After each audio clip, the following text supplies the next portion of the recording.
마태가 어떤 의도를 가지고 주님께서 하셨던 말씀과 그리고 또 행하셨던 일들을 기록하고 있는데 어떤 의도를 가지고 이 마태복음을 기록했는지 한번 나눠보겠습니다.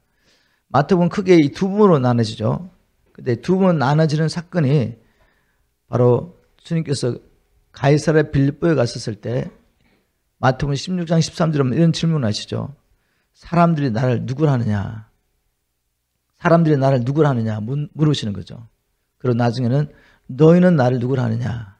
라고 말했을 때 베드로가 주는 그리스도시요 살아계신 하나님의 아들이십니다. 마침내 고백하게 됩니다. 바로 이 사건을 중심으로 그 앞부분은 예수님이 누구신가를 알려주기 위해서 그분이 하셨던 말씀, 그분이 행하셨던 놀라운 일들을 기록합니다. 이분이 하나님의 아들일 수밖에 없는 증거를 그분이 선포하신 권세 있는 말씀과 행하신 일들을 통해 보여주고 이제 그 사건 이후에 예수님이 그리스도인 것이 알려지고 난 다음에 그때로부터 주님께서 뭘 말씀하시죠? 주님이 왜 오셨는지 그것을 선포하십니다. 제자들에게. 우리 주님은 계속해서 제자들에게 나는 이제 예루살렘 올라가면 종교 지도자의 권한을 받고 죽고 3일 만에 살아나리라. 이 말씀을 계속 하십니다. 16장 이후의 사건들을 통해 마태가 주기 원했던 메시지는 그분이 왜 오셨냐는 거죠. 20장 28절에 가면 인자가 온 것은 섬김을 받으라 함이 아니라 섬기라 하고 많은 사람의 대속물을 주러 함이니라. 그래서 마태복음은 크게 예수님이 누구신가를 선포하고 그가 왜 오셨느냐 이걸 선포합니다. 지금 1장부터 쭉 나가면서 사건을 기록하면서 예수님과 함께 다니던 제자들조차도 주님이 선포하신 말씀과 이 많은 일들을 보고도 예수님이 메시아라는 것에 대해서 아직도 깨달음이 없습니다. 단지 능력 있는 선자 정도로 알고 있죠. 마태복음 13장에 보면 예수님께서 천국 비유를 말씀하시고 난 다음에 나사렛 동네에 자기 고향에 갔는데 배척을 당하신 사건을 기록하고 있죠. 14장에 가면 예수님께서 이 베드로의 적은 믿음을 책망하시는 사건이 기록되어 있습니다. 15장에 가면은 예루살렘에서 종교 지도자들과 논쟁을 기록한 다음에 마태가 의도적으로 유대인이 아니라 이방인들 가운데 이 가나안 여인의 큰 믿음을 칭찬하는 사건을 기록하고 있습니다. 이런 사건을 기록한 마태의 의도는 무엇인가 하면 일련의 사건을 통해서 이 하나님 나라의 역사가 유대인으로부터 시작되는데 하나님 나라를 회복하시는 구원의 역사가 유대인으로부터 시작됐지만 이제 이 복음이 이 하나님의 역사가 이방인들에게 옮겨질 것을 언연 중에 계속 보여주고 있는 것이죠. 오늘 이 말씀을 통해서 함께 나누면서 우리의 믿음을 증거했으면 좋겠습니다. 나는 정말 예수 그리스도를 하나님의 아들 메시아로 믿고 살고 있는지 이론적으로 모르는 분이 없을 겁니다. 아마 중요한 것은 사람의 지혜로 믿는 것이 아니라 성령의 능력으로 믿는 것이죠.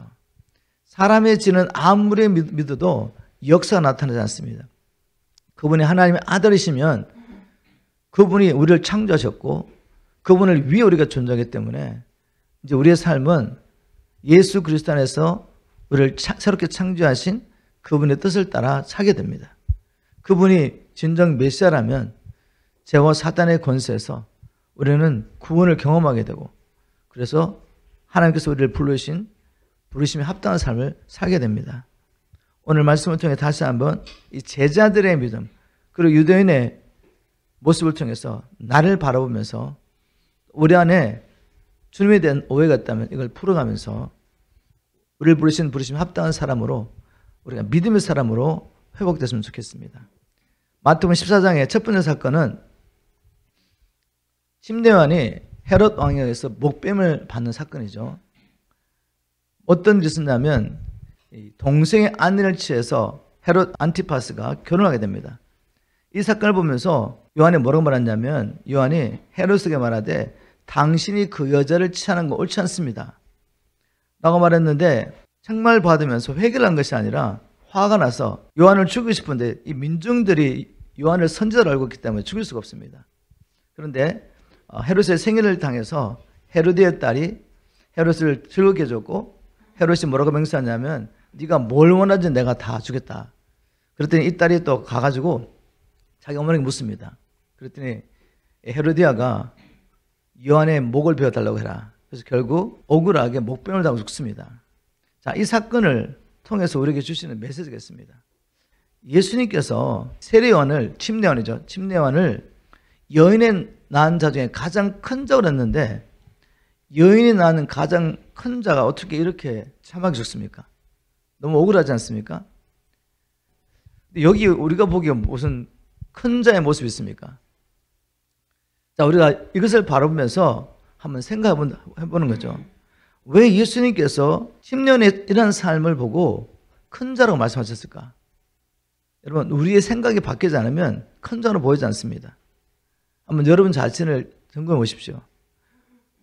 우리에게 아직도 큰 자라는 개념이 사역할 때 놀라운 능력이 나타나고 많은 사람이 저를 따르고 눈에 보이는 어떤 사역이 커지는 것, 이걸 보면서 정말 큰 자다. 만약 우리가 이렇게 생각한다면 하나님과는 너무나 다른 생각을 갖고 있죠. 여러분, 이 세상에서 주님을 잘 믿어가지고 사람들에게 인정을 받고 영광을 받고 부귀을 누린 것, 이것이 예수님을 믿고 나서 우리가 큰 자가 되는 것일까요? 아니죠. 우리 주님 보시기에 큰 자는 어떤 자입니까? 하나님의 뜻을 행하는 자가 큰 자이죠. 심지어는 사람의 눈으로 보면 정말 실패자고 인생의 실패자처럼 보이지만, 그렇지만 우리 주님 보시기에는 큰 자인 겁니다. 왜냐하면 우리 주님의 기준은 뭐라고요? 울량하신 주님의 뜻을 겸손히 이루는 것을 보면서 큰 자라고 말하는 거죠. 심지어는 예수님 등장했을 때 자기를 따르는 모든 사람들을 주님을 따라가게 만들었습니다. 그걸 보고 오히려 제자들이 시기가 질투하나가지고 주님이 전가하신 자가 이제 나타나니까 모든 사람은 그거를 따르고 있습니다. 그랬을 때 뭐라고 말했죠? 그는 흥하게 되겠고 나는 쇠하리라. 자기는 신랑의 친구로서 신부가 신랑을 따라보면서 오히려 기뻐하는 것입니다. 그는 이 세상에서 사람으로부터 영광을 칭찬은 그에 대한 아무런 갈급함이 없었죠. 오직 그를 보내신 하나님의 뜻을 다 이루고 하나님 앞에 가기 원했던 것입니다. 의의 메시지를 선포하고 불의한 자에게 죽임을 당했지만 그는 하나님 보시기에 큰 자. 그래서 세상 사람들의 보기에는 정말 억울한 삶, 실패한 삶을 산 것 같지만 하나님 나라, 영원한 나라에서는 영생과 함께 하나님 나라를 유업으로 받는 아주 큰 자였습니다. 자, 이 말씀을 통해 우리에게 주신 도전은 이것입니다. 나는 지금 무엇을 구하고 있는가? 나의 생각에 내가 크게 된다는 것은 뭐냐, 그죠? 내가 인생에 성공한다는 게 뭐냐, 겁니다. 우리 예수를 잘 믿어서 내가 원하는 일이 막 이루어지면 이게 잘 되는 걸까요? 여러분, 그렇게 사시고도 하나님 뜻을 행하지 않으면 주님 앞에 갔을 때 남들이 보기에는 뭐 성공한 것 같은데 받을 상이 거의 없을 수도 있습니다. 우리의 생각이 바뀌어져. 이사야 55장 8절 9절에 보면 여호와의 말씀에 내 생각은 너희 생각과 다르며 내 길은 너희 길과 달라서 하늘이 땅보다 높은 같이 내 길은 너희 길보다 높으며 내 생각은 너희 생각보다 높으니라. 여러분, 이제 우리가 예수님 믿기 전에 세상에서 살아갈 때 가지고 있던 이 가치관을 다 내려놔야 됩니다. 우리가 새롭게 되지 않으면 예수를 믿으면서 세상 사람과 똑같은 가치를 가지고 세상의 것들을 추구해야 된다는 거죠. 이제 우리는 어떤 삶을 살아야 되겠습니까? 하나님 앞에 큰 자로 살아야 되겠죠. 왜냐하면 이 세상은 잠깐입니다. 그리고 오늘 세상은 영원한데 이 세상에서 사람의 인정과 칭찬을 받는 사람 앞에 큰 자가 되기보다는 비록 우리가 말씀대로 순종하며 살면서 사람들의 보기에는 침례요한 같이 한순간에 모든 걸 잃어버린 것 같고 불의한 자에게 억울한 죽음을 당한 것 같지만 하나님이 인정하신 큰 자가 되어서 영원한 상급을 받게 된 것이 더 복된 삶이 아니겠습니까? 한번 말씀을 정해 보겠습니다. 나는 복음을 전하다가 고난을 받는 것이 나를 향하신 주님의 뜻이라는 것을 깨닫고 있습니까? 아니면 아직도 예수를 믿는다면서 이런 것들은 피하고 싶은지. 성경 말씀 보면 무릇 그리스도 예수 안에서 경건하게 살려고 하면 핍박을 받게 됩니다. 그래서 육신적으로는 어려울 수 있습니다. 그러나 우리의 기쁨이 어디 있습니까? 성령 안에서 의와 평강과 희락, 바로 하나님의 나라가 이루어질 때 진정한 기쁨이 있는 것입니다. 육적으로 모든 것이 불편함이 없어도 우리 안에 평강이 없다면, 기쁨이 없다면 그것은 행복한 건 아니죠. 주님께서는 분명히 우리에게 생명의 길을 보여주셨습니다. 나를 부인하고 날마다 십자가를 지고 주님을 쫓아가는 것이 바로 우리가 찾고 있는 진정으로 행복할 수 있는 길, 생명을 누리는 길인 줄 믿고 이제 남은 생에 하나님 앞에 큰 자로 사시기를 주님을 축복합니다. 자, 두 번째, 마태복음 14장에 또 기록된 사건이 있는데 바로 주님께서 떡 5덩이와 물고기 2마리로 5,000명을 먹인 사건이죠. 물론 주님께서 이 사건을, 이 표적을 행하시는 목적은 배고픈 사람들 육신의 필요를 채워주는 부분도 있습니다. 그런데 정말 주님께서 남자만 5,000명을 먹이고 12광주나 남는 이 사건을 통해 단지 우리의 육적인 배고픔을 채워주기 위해 원하셨던 것일까? 우리가 이 사건을 표적이라고 말하죠.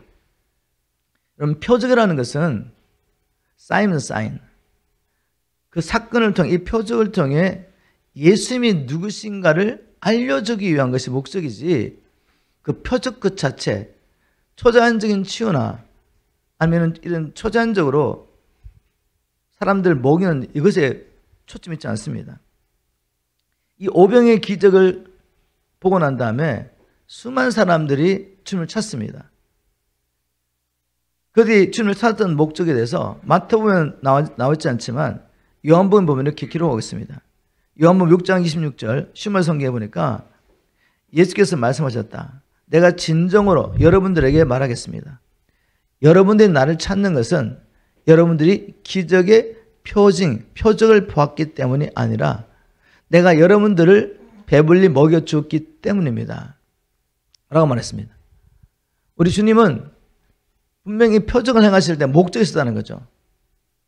수많은 사람들이 예수님을 따라오는 것, 그것 자체로 주님을 만족한 것이 아니라 분명히 목적이 있었는데 주님 보시기에 보니까 너희들이 표적을 보고 내가 누군지를 알고 하나님의 아들인 것을 믿음으로 주님을 따라온 것이 아니라 먹고 배부르기 때문이라고 말합니다. 그리고 주님께서 이 표적을 통해 정말 주고 싶었던 메시지를 이렇게 말합니다. 요한복음 6장 27절에 보니까 썩어 없어질 양식을 얻기 위해 애쓰지 말고 영원토록 남아있을 양식을 얻기 위해 애쓰십시오. 인자가 그 영원한 양식을 여러분들에게 제공해 줄 것입니다. 하나님의 아버지께서는 인자가 이런 일을 하도록 승인해 주셨습니다. 주님 메시지 이거죠. 여러분, 이제 정말 더 이상 썩어서 없어질 그 양식을 위해서 그렇게 애쓰지 마십시오. 그것은 불신자들이 사는 삶입니다. 이렇게 말하는 거죠. 마태복음 6장에도 나오죠. 무엇을 먹을까 마실까 입을까 염려하지 마라. 이런 것들은 이방인들이 구하는 거야. 하나님을 알지 못하는 불신자들이 구하는 것이고 이제 너희들은 하나님의 나라를 구하라 말하죠. 먼저 그의 나라와 의를 구하라. 그럼 이런 것들은 다 더해질 것이다. 요한복음에서는 영원한 양식을 위해서 애쓰라는 것입니다. 그리고 주님 말씀하십니다. 35절에 가서 그럼 영원한 양식이 뭐냐 그죠? 예수께서 말씀하셨다. 내가 곧 생명의 빵입니다. 개역성경 생명의 떡이라고 번역했죠. 내가 곧 생명의 빵입니다. 내게 오는 사람은 결코 굶주리지 않을 것이고 나를 믿는 사람은 결코 목마르지 않을 것입니다. 육신의 몸이라는 것은 어차피 사명을 다 감당하면 이제 가야 할 몸이죠. 근데 영원한 것은 무엇입니까? 우리의 영혼이죠. 이 영혼이 이제 영원한 하나님 나라 갔을 때 쇠하지 않는 육체로 바뀔 텐데 바로 너의 영혼의 생명을 위해서 애쓰라는 것입니다. 이 땅에 사는 동안에 우리가 애쓸 것은 이 세상에서 육신을 위해서 뭔가를 하는 것이 아니라 어차피 하나님께서 사명이 있는 동안은 우리 육신이 떠나지 않습니다. 하나님께 맡겨놓고 우리가 애쓸 것은 우리의 영혼의 양식을 구하는 것이죠. 바로 우리의 영생을 위해서 구원에 이르도록 애쓰라는 것이었습니다. 그런데 어떻게 했습니까? 36절 보니까 그러나 내가 여러분에게 이미 말했듯이 여러분을 나를 보고도 믿지 않습니다. 여러분, 그들이 뭔가를 믿었기 때문에 따라왔겠죠. 그런데 무엇으로 믿었습니까? 예수님을. 저분 따라가면 먹고 사는 문제 해결되겠다. 저분을 우리의 메시아로, 저분을 우리의 왕으로 세우면 이제 로마의 속국에서 우리가 해방이 되겠다.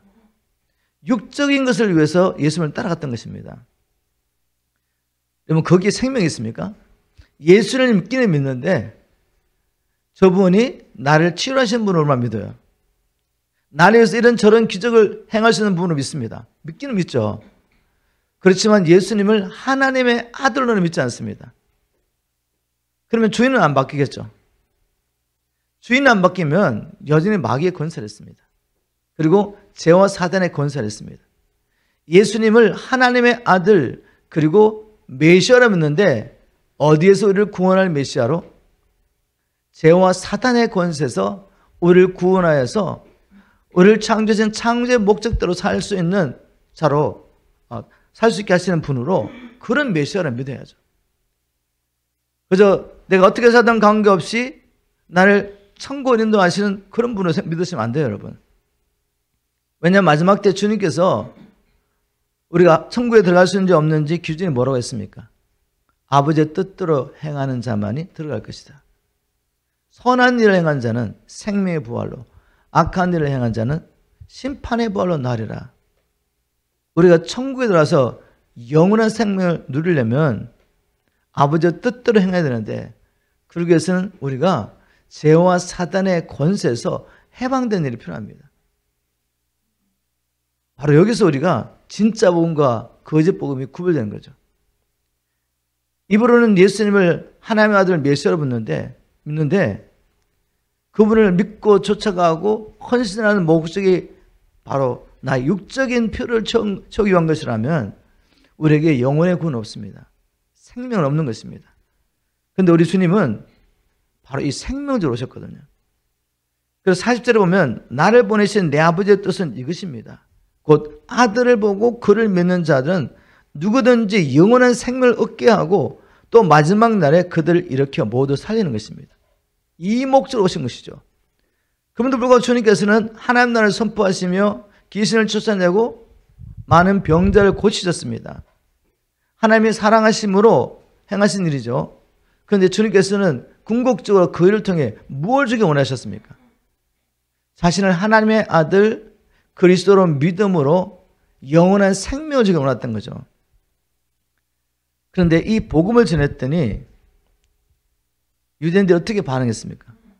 그전까지 주님을 찾아다니며 주님 어디 계셨습니까? 따라다니던 이 무리들이 어떻게 됐나 이거죠.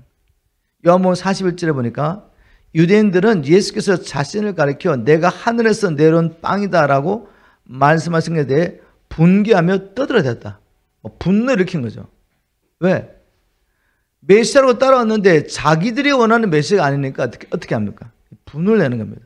나중에 결국 어떻게 했습니까? 십자가 못 박아버려요. 십자가에. 여러분, 겉으로는 정말 주님을 인정하고 따라가는 것 같은데, 믿는 것 같은데 속에 보니까 자기의 어떤 유익을 위해서 따라가는 거죠. 그런데 주님이 아무리 헌금을 하고 아무리 기도를 하고 아무리 봉사를 해도 자기가 원하는 대로 응답하지 않으면 분을 낼 교인들이 오늘날도 많이 있겠죠. 왜? 정말 주님께서 주기 원하시는 게 뭔지를 모르기 때문에. 여러분, 때로는 우리를 영적으로 깨우시기 위해서 간절히 주님을 찾도록 만드시기 위해서 우리 예수님은 사랑하는 자에게 고난도 허락하십니다. 바로 그게 고난을 주신 목적이죠. 고난을 통해 주님을 알게 하시는 것입니다. 고난을 통해 그전에는 그릇 행했지만 이제는 주님 말씀에 순종하게 하여 영혼의 생명을 얻게 하는 것이 하나님께서 우리의 삶 가운데 계획하시고 이루는 일이라는 것을 꼭 기억하십시오. 이제 우리의 가치관이 바뀌어야죠. 내가 지금 무엇을 구하겠는가? 예수를 믿으면서도. 여러분, 무엇보다 영원한 생명을 구하십시오. 그리고 지금부터 하나님의 나라를 구하십시오. 진정한 기쁨은 육적인 조건이 맞춰지는 게 있는 것이 아니라 내가 누구의 통치를 받는다 했습니다. 하나님의 통치를 받으면 상황적으로 누가 봐도 어려운 상황인데도 불구하고 말할 수 없는 기쁨으로 찬양하며 예배하며 성령의 권능에 얽매여서 복음을 전하며 살고 있습니다. 지금 핍박받는 지역에서 그렇게 사는 성도들 이야기 저는 계속 듣고 있습니다. 어떻게 저렇게 살 수 있을까? 예수 믿는 믿음 때문에 러시아 시베리아로 끌려갔던 크리스찬들은 예수를 부인하라고 고문을 하면서 뜨거운 쇠고챙이로 사람의 몸을 지지고 눈을 지지고 그리고 엄청 뜨겁게 만들어 놓고 거위를 맨발로 걷게 만들고 그래서 고통 가운데 죽이는 거죠. 그럼에도 불구하고 하나님을 찬양합니다. 네가 지금이라도 예수를 부인하면 너는 편하게 살 수 있어. 근데 그들은 그런 삶을 추구하지 않습니다. 오히려 핍박받고 죽고 그 고통스럽게 죽어가면서도 하나님을 찬양하고 저들을 핍박하는 것을 기도하는 것이죠. 여러분, 이게 진정한 기쁨과 행복과 하나님 나라 아니겠습니까? 이것을 추구하는 저와 여러분 되기를 좀 축복합니다. 마지막 때는 이러한 믿음을 가져야지 우리가 끝까지 승리하고 잠깐 이 세상에서 주님께 속한 것 때문에 핍박과 환란이 있지만 또 많은 것들을 잃어버릴 수 있습니다. 그렇지만 우리 안에 하나님 나라를 맛보면서 그 나라를 꿈꾸며 예수 그리스도 안에서 우리를 창조하신 목적을 따라 살다가 저 영원한 하나님 나라에 들어가게 되는 것입니다. 그리고 주님께 잘했다 칭찬받는 종으로 하나님 주신 칭찬과 영광을 영원토록 누리며 살 수 있습니다. 이것을 선택하기를 주님으로 축복합니다. 자, 예수를 따른 제자들이 다 많은 사람이 떠났습니다. 66절에 보니까 예수를 따르던 제자들 가운데 많은 이들이 예수를 떠나갔다. 그냥 무리들 떠나는 건 그렇다 치고 제자들하고 많은 사람들까지 떠나갔다는 거죠. 제가 보기에는 참 제자는 아닌 것 같습니다. 내가 예수님의 제자인지 아닌지 나를 테스트하는 방법. 정말 예수를 믿다가 오히려 큰 어려움과 고난을 받게 됐을 때 내가 어떻게 행동하는 거 보면 알죠. 그를 통해서 다시 영적으로 깨어나고 땅의 것들을 구하는 것들을 내려놓고 하나님 나라를 구하며 더 간절히 하나님 앞에 나아가게 되는 건지 아니면 떠나가게 되는 건지 바로 이 고난이 우리의 믿음을 테스트합니다. 예수께서 12제자를 향해 물었습니다. 너희도 내 곁을 떠나라느냐? 그랬더니 시몬 베드로가 대답했습니다. 아닙니다. 주님, 우리가 누구로 가겠습니까? 영생의 말씀이 주님께 있는데 저희가 어디로 가겠습니까? 여러분, 영생의 말씀을 발견하기를 주님을 축복합니다. 그리고 그것을 위해 주님을 쫓아가기를 주님을 축복합니다. 그렇지 않으면 우리 위해서 생활하는 거 정말 쉽지 않을 것 같아요. 늘 도전하는 게 이것이니까 얼마나 힘들겠습니까? 그런데 정말 이런 말씀을 들을 때 성령의 역사를 말미암아 다시 한번 깨어나고 다시 한번 주님께 나의 생명을 드리고 따라가기를 결단하는 것, 이것은 정말 하나님의 은혜가 우리에게 임했다는 증거입니다. 여러분, 낙심하지 마세요. 날마다 나를 주님께 드리는 걸 보면서 낙심하지 말라는 말이죠. 다시 말해서 우리가 쓰러질 수 있습니다. 근데 주님께서 이렇게 말씀하시잖아요. 날마다 자기를 부인하고 주님을 쫓아라. 바울도 나는 날마다 죽노라. 날마다 일입니다. 날마다에. 어제의 믿음으로 내가 오늘 살 수가 없어요. 어제는 믿음이 있었던 것 같은데 아침에는 믿음이 있었던 것 같은데 오늘 낮 되면 또 이렇게 믿음이 무너질 수 있잖아요. 그래서 낙심하지 마시고 포기하지 마시고 이 길을 따라하시기를 주님을 축복합니다. 한번 이 말씀을 마무리하면서 적용. 나는 무엇을 위해 예수님을 따르겠습니까? 땅의 축복을 위해서입니까? 아니면 영원한 생명을 위해서입니까? 자, 오늘 이런 말씀을 통해 우리의 믿음의 포커스를 다시 한번 맞추는 거죠. 초점을. 나는 지금 무엇을 바라보면서 이 믿음의 길을 가고 있는지. 이렇게 하는 이유는 이 마지막 때를 준비하기 위한 것입니다. 14장에 기록된 세 번째 사건은 예수님이 풍랑 중에 물리를 걸어온 사건이죠. 예수님께서 오병이의 사건 이후에 먼저 제자들 보내고 주님은 혼자 기도하러 가십니다. 그리고 새벽 한 3시쯤에 제자들이 막 풍랑이 일어나서 어려울 때 예수님께서 터벅터벅 물리를 걸어오세요. 그리고 이걸 바라보면서 유령이라고 놀랐는데 주님 말씀하시죠. 안심해라. 내니 두려워 말라. 그 얘기를 듣고 난 다음에 베드로가 등장하죠. 베드로가 주님 주시거든 나도 걷게 해주세요. 베드로가 주님 말씀을 듣고 그래 걸어놓으라. 주님의 말씀에 의지해서 풍랑이 막 일어났는데 물리를 걷고 있습니다. 이거 얼마나 초자연적인 사건입니까? 놀란 일이죠. 저는 이걸 묵상하면서 도대체 우리가 믿음으로 할 수 있는 일이 한계가 있나라는 생각을 해봤습니다. 정말 주님의 말씀을 믿으면 뭐든지 할 수가 있구나. 그렇게 막 걸어가던 베드로가 갑자기 더 풍랑이라는 걸 보면서 빠져들어갑니다. 주님 살려주십시오. 그랬더니 주님께서 베드로의 손을 붙잡으시면서 믿음이 적은 자여 왜 의심했느냐 라고 말씀하시죠. 자, 이 사건을 통해 저는 두 가지를 보았습니다. 먼저 베드로를 포함하여 제자들의 믿음의 현주소를 보여준 거죠. 믿음이 없었던 건 아니죠. 없었던 건 아닌데 풍랑 가운데도 하나님의 말씀을 의지하여 걸어가다가 주님의 말씀을 붙잡고 가면 계속 할 수 있는데 갑자기 또 뭐가 보이죠? 우리 눈에? 풍랑이 보이는 거죠. 그걸 바라보는 순간 다시 빠져들어가는 거죠. 이게 뭘 이야기하는지 아시겠죠? 하나님은 우리 삶 가운데 풍랑을 허락하십니다. 이거 하나님이 의도하신 거죠. 이 모든 사건을 통해 초점이 이것입니다. 주님을 알려주는 거죠. 우리는 성경 공부하고 있다고 해가지고 이게 주님 알면 얼마나 좋겠습니까? 그럼 맨날 성경 공부하면 되지. 근데 사실은 내가 말씀을 통해 깨달은 이 주님을 경험하게 하시려고 우리의 삶 가운데 풍랑을 허락하십니다. 은혜를 받고 나면 꼭 말씀을 이룰 사건들이 생기는 거죠. 그럴 때 우리에게 믿음이 있기 때문에 어떻게 하죠? 말씀 붙잡고 막 기도하면서 갈 수 있습니다. 그 풍랑 가운데서 갈 수 있다는 거죠. 이렇게 하면 곧바로 이렇게 문제 해결되면 얼마나 좋겠어요. 근데 주님은 그렇게 하지 않습니다. 그 풍랑이 멈추지 않는 거죠. 그래서 주님을 바라보던 우리 시선이 다시 문제를 바라보는 거죠. 그러면 우리가 그 문제 가운데 빠져들어갑니다. 염려, 근심, 걱정이 막 몰려오는 거죠.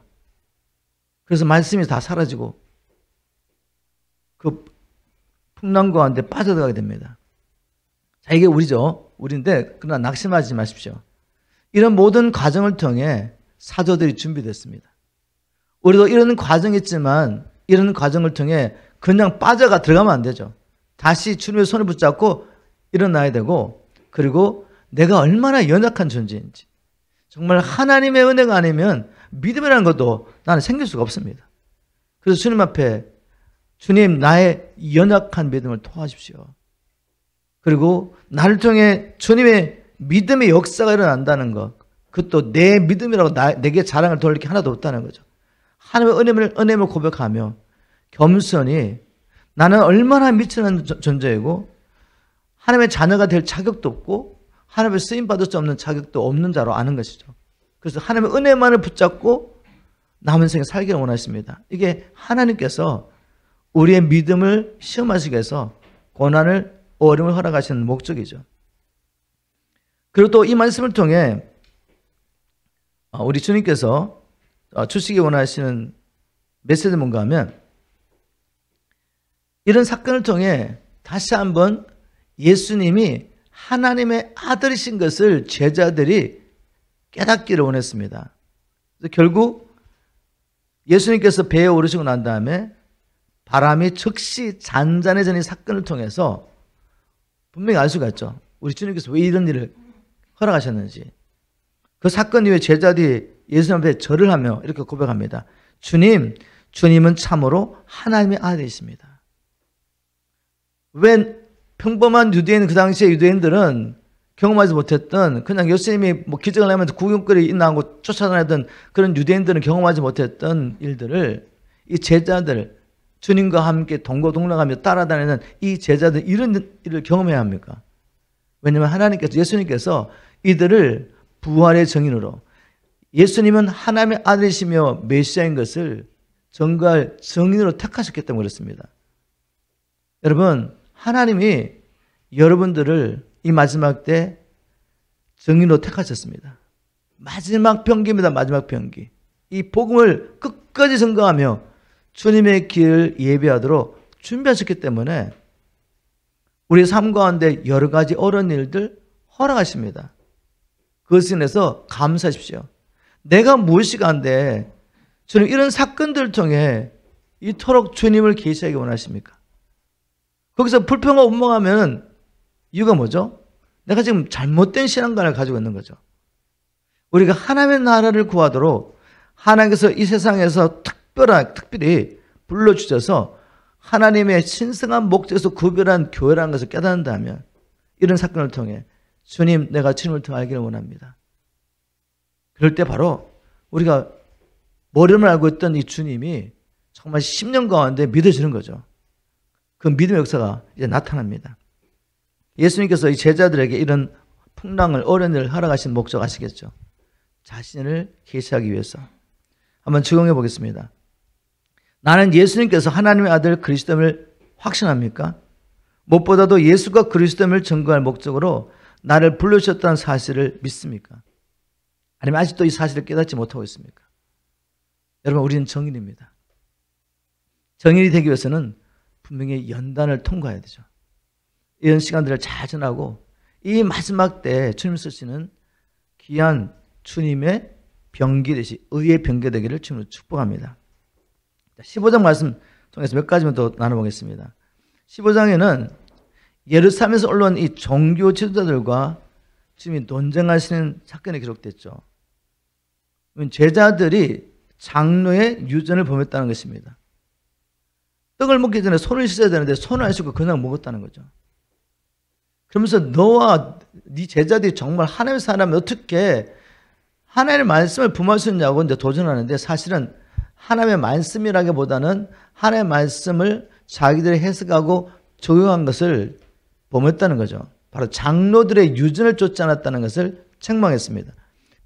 먼저 장로들의 유전이 뭔가를 나눠봐야 되겠습니다. 이제 성경에 보면은 장로들의 유전, 너희들의 유전, 사람의 유전, 조상들의 유전이라는 말씀들이 신약성에 나오는데 도대체 이게 뭔가를 알아야지 성경을 볼 때 그 의미를 이해하겠죠.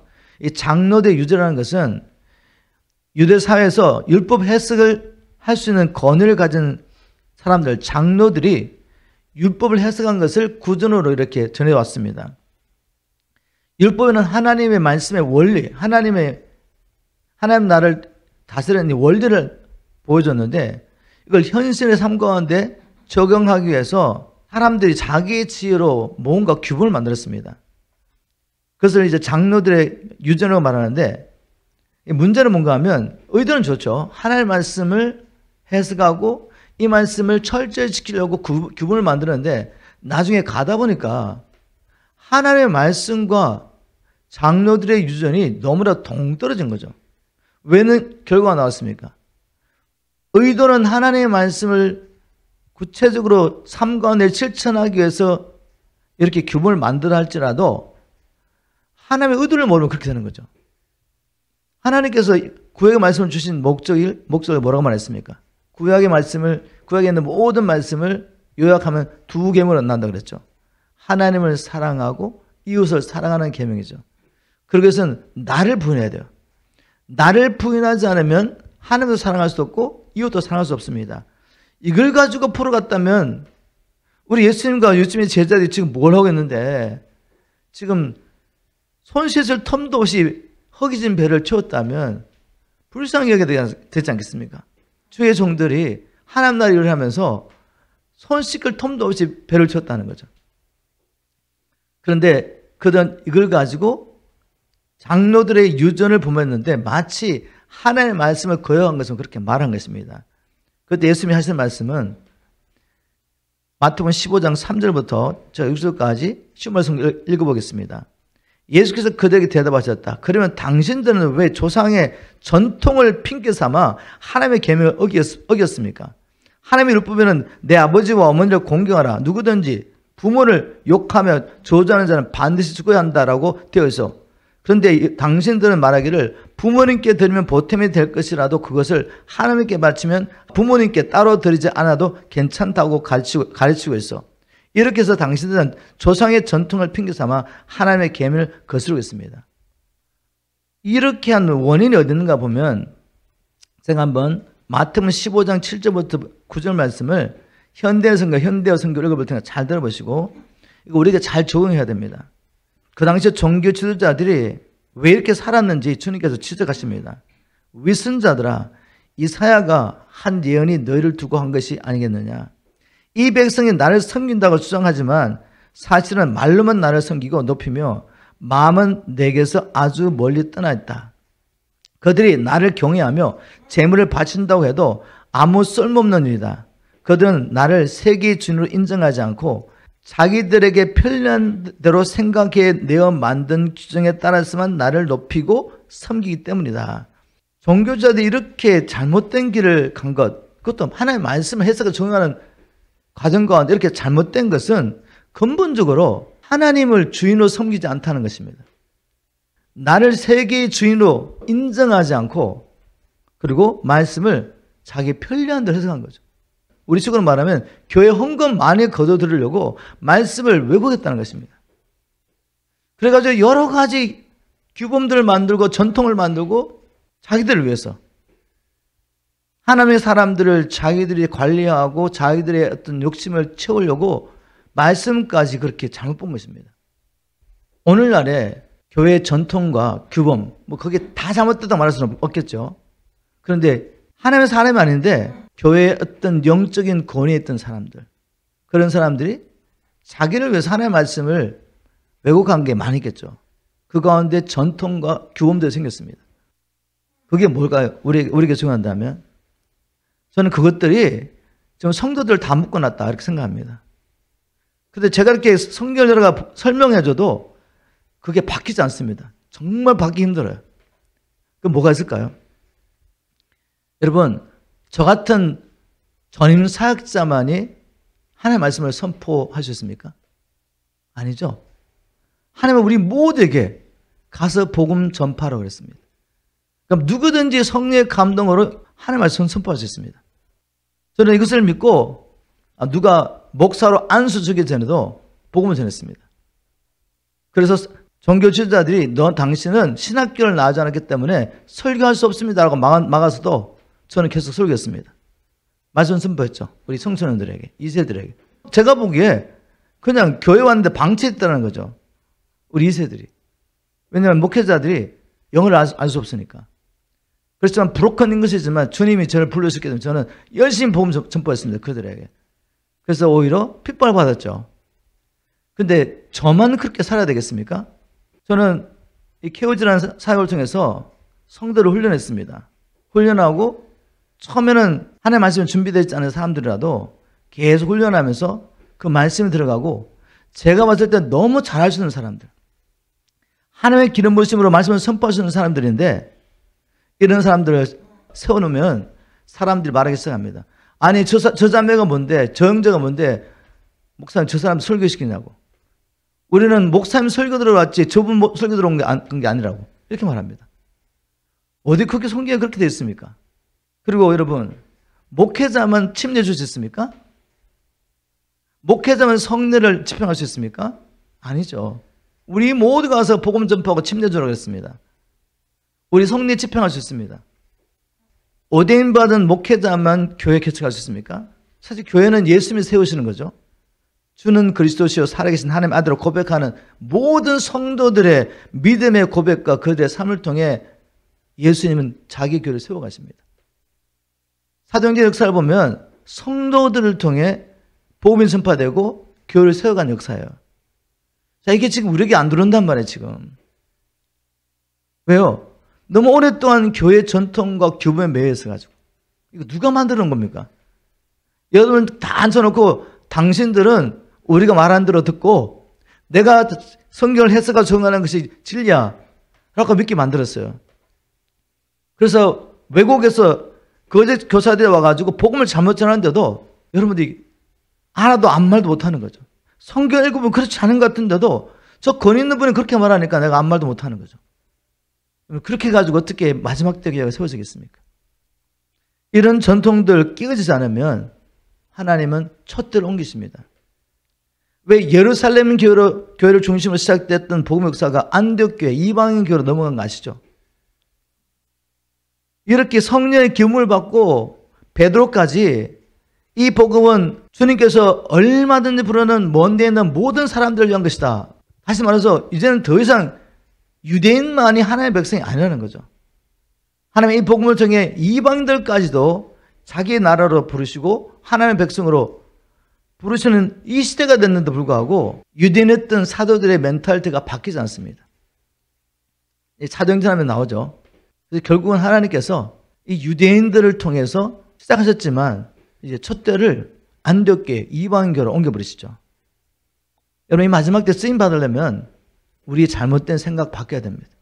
나도 모르게 들어있는 교회 전통과 규범 깨어지지 않으면 하나님 앞에 쓰임 받을 수 없습니다. 이거 꼭 마음에 두시고 말씀을 통해 이제까지 내가 생각했던 것이 성경과는 거리가 멀구나. 그렇다면 빨리 바꾸시고 여러분 준비하십시오. 무슨 준비? 복음 전하고 하나님께서 여러분 통해 교회를 세울 때 순종하고 이제 교회를 목회를 하셔야죠. 우리 주님은 두세 사람이 내 이름으로 모인 곳이 바로 교회입니다. 여러분 가정부터 시작하는 거죠. 여러분의 자녀부터 시작하는 것입니다. 여러분의 그 경건하고 거룩한 삶을 통해 여러분 가정에 있는 하나님 나라를 보면서 이웃 사람들이 여러분에게 그 비밀을 물어야 됩니다. 그리고 아직도 복음을 알지 못하고 자기로 살려고 하다 보니까 부부 관계도 힘들고 자녀 관계도 힘들고 사회에서도 힘들고 여러 가지 고통과 어려움 갖는 자들, 그들을 여러분 집에 데려와서 밥을 먹이고 위로해주고 복음을 나누고 복음을 깨닫게 하시면 예수 믿는 믿음 때문에 핍박과 환난이 임하는데도 불구하고 성령의 능력으로 이 도를 받는 사람들은 생명 걸어놓고 그리스도의 삶을 살기 시작합니다. 그게 진정한 교회 아니겠습니까? 그게 마지막 때 주님이 세우시는 교회입니다. 15장에 또 두 번째 사건 나눠보겠습니다. 시돈 땅으로 가셔서 가나안 여인의 딸을 고친 사건이죠. 자, 이 사건이 지금 여기 기록된 또 의도가 있습니다. 예수님께서는 제자들에게 이렇게 말씀하셨죠. 제자들을 보내시면서 이방인의 길로도 가지 말고 사마리아인들의 거리도 들어가지 말고 차라리 이스라엘 집에 잃어버린 양으로 가라 말씀하셨죠. 그러면 사마리아 사람과 이방인들은 이 복음에서 제외된 사람인가요? 아니죠. 그 시즌에 집중해서 먼저 이스라엘이 잃어버린 영혼들이 돌아야 될 시간인 거죠. 그 가운데 주님께서 세우실 제자들이 있기 때문에 그렇게 말씀하셨는데 주님께서는 두로와 시돈 지방으로 갑니다. 이방 땅 아닙니까? 그죠? 가셔서 이 가나안 여인을 만나는 거죠. 이건 주님이 의도하신 것입니다. 이 여인을 만나러 오신 거예요, 주님이. 근데 그 여인이 주님이 오셨다는 얘기를 듣고 어떻게 반응했냐면 22절에 보니까 15장 22절 마침 그 지방에 사는 가나안 여자 한 사람이 예수께 와서 간청하였다. 주님, 다윗의 자손이시여 저를 불쌍히 여겨 주십시오. 지금 제 딸이 귀신 들려 큰 고통을 당하고 있습니다. 여러분, 이 자매에게 일어났던 문제는 자기 딸이 귀신 들린 것이죠. 그런데 하나님 이걸 허락하셨습니다. 무엇을 위해서? 이 자매를 만나려고. 이 자매는 자기에게 이런 문제가 없었다면 저 유대 땅에 나사렛 예수를 메시아로 발견하지 못했을 것입니다. 그런데 자기에게 문제가 있었는데 들려오는 소문은 뭐죠? 저 유대 땅에 예수라는 청년이 귀신을 내쫓고 병든 자를 고치고 이런 얘기를 듣다가 이거 유대인들이 기다리는 메시아가 아닌가를 생각한 거죠. 그리고 그에게는 확신이 있었습니다. 그래서 예수님이 나타나자 주 다윗의 자손이시여 메시아를 인정한 거죠. 이게 놀라운 믿음이에요. 놀라운 믿음. 그 당시에 유대인들도 그리고 제자들조차도 주는 그리스도시요 하나님의 아들을 아직 고백을 못하고 있잖아요. 베드로와 12제자들도 아직 그렇게 고백하지 못해요. 그런데 바로 이 여인이 와서 메시아를 인정하는 것입니다. 얼마나 놀라운 믿음입니까? 이 사건을 통해 주님 지금 뭘 보여주기 원하시냐면 이제 하나님의 복음의 역사가 유대인에서 이방인들을 옮겨가는 시간이 된 거죠. 하나님 누구를 쓰시죠? 예수님이 누구신지 분명히 알고 어떤 지적을 아는 게 아니라 심령을 통해 깨닫고 성령의 능력을 깨닫고 믿음으로 고백하면서 하는 자를 통해 구원의 역사를 이루어가신단 말이에요.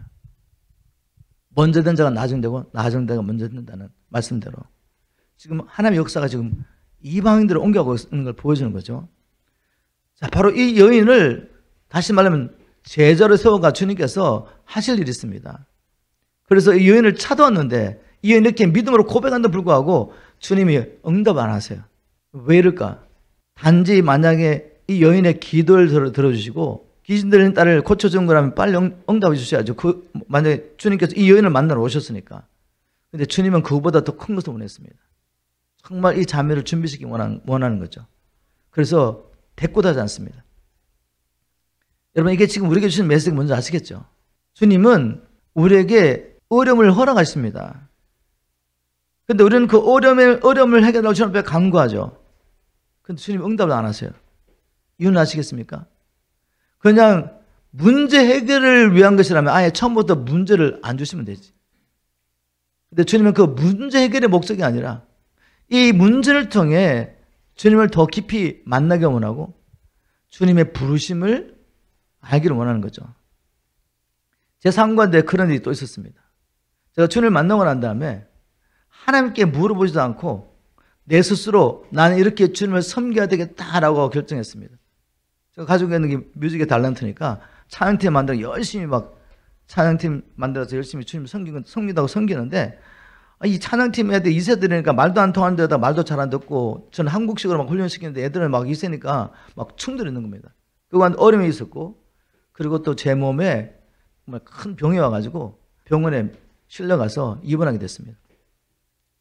그 가운데 주님 앞에 기도를 했죠. 주님, 제가 주님을 이렇게 생명받아서 섬기겠다는데 왜 이런 일이 나냐고. 근데 주님은 그때 말씀하셨어요. 네가 내게 물어봤냐고. 내가 너를 위해서 어떤 일을 계획하는지 알고 있느냐고. 저는 제가 공부하는 걸 너무 싫어하기 때문에 하나님께서 저를 교사로 불렀다는 것을 생각하지도 못했습니다. 리더로 부르셨다는 것을 생각하지도 못했어요. 그런데 그 고난 가운데 주님과 독대하다가 깨달았습니다. 나는 생각하지 못했던 은사와 부르심이 있구나. 그때부터 병원에 와서 할 일이 없어가지고 책을 보기 시작했습니다. 그 책 들고 하는데 하나님 주신 메시지를 통해서 막 불이 붙기 시작하는 거죠. 그때부터 끊임없이 책을 보기 시작했습니다. 성경을 보고. 여러분, 하나님은 우리가 어떤 문제를 가지고 기도할 때 속히 응답하지 않고 오히려 나중에 보니까 이 여인을 완전 무시한 얘기 하잖아요. 단의 떡을 취하여 개에게 던진 것이 옳지 않다고. 이렇게까지 인격 모독까지 하면서 짓밟는데도 불구하고 이 자매는 뭘 원하죠? 네, 그렇습니다. 그래도 개들도 주인의 상에서 떨어지는 부스러기 먹지 않습니까? 예수님을 뭐로 인정했죠? 주인을 인정합니다. 그리고 나는 주인의 상에 부스러기라도 참여하고 싶습니다라고 고백한 거죠. 여러분, 이 믿음이 어떤 믿음인지 아십니까? 성경을 풀어가 보면 이 믿음 이런 것이죠. 주인의 상이라는 것은 누가복음 14장 29절 보겠습니다. 29절 30절. 사람들이 동서남북으로부터 와서 하나님 나라의 잔치에 참여하리니 보라, 나중된 자로서 먼저 될 자도 있고 먼저 된 자로서 나중될 자도 있느니라 하시더라. 바로 하나님 나라의 잔치상을 의미하는 거죠. 주님, 저는 하나님 나라의 잔치상의 부스러기가 더 원합니다. 여기까지 간 겁니다, 여러분. 그래서 주님께서 이걸 보면서 여인아, 네 믿음이 정말 놀랍다, 크다고 칭찬하시며 네 믿음대로 되리라. 그 시로부터 그 딸이 치유받습니다. 근데 치유가 목적이 아니라는 것, 초점이 아니에요. 여기 이 여인은 이제는 주인의 상에 참여하는 자가 된 겁니다. 하나님 나라 잔치상에 참여한 자가 된 거죠. 여러분, 바로 이런 목적으로 하나님께서는 우리가 어려운 가운데 기도하는데도 불구하고 응답하지 않고 더 큰 것을 주기 원하시죠. 오늘 14장 15장 말씀을 통해 반복해서 하시는 말씀이 있죠. 주님이 우리가 무엇을 구하고 있는지를 자꾸만 보여주십니다. 우리가 열심히 기도하고 헌신하면서도 무엇을 위해서 그렇게 구하고 있는지, 기도하고 있는지를 점검하기 원하시는 거죠. 여러분, 우리는 어떤 믿음을 가지고 있습니까? 나의 믿음의 현주소. 나는 지금 무엇을 구하고 있는가? 나는 세상에서 여전히 큰 자가 되기 원하는가? 아니면 하나님 앞에 큰 자가 되기 원합니까? 그렇다면 주님의 뜻을 행할 준비하셔야죠.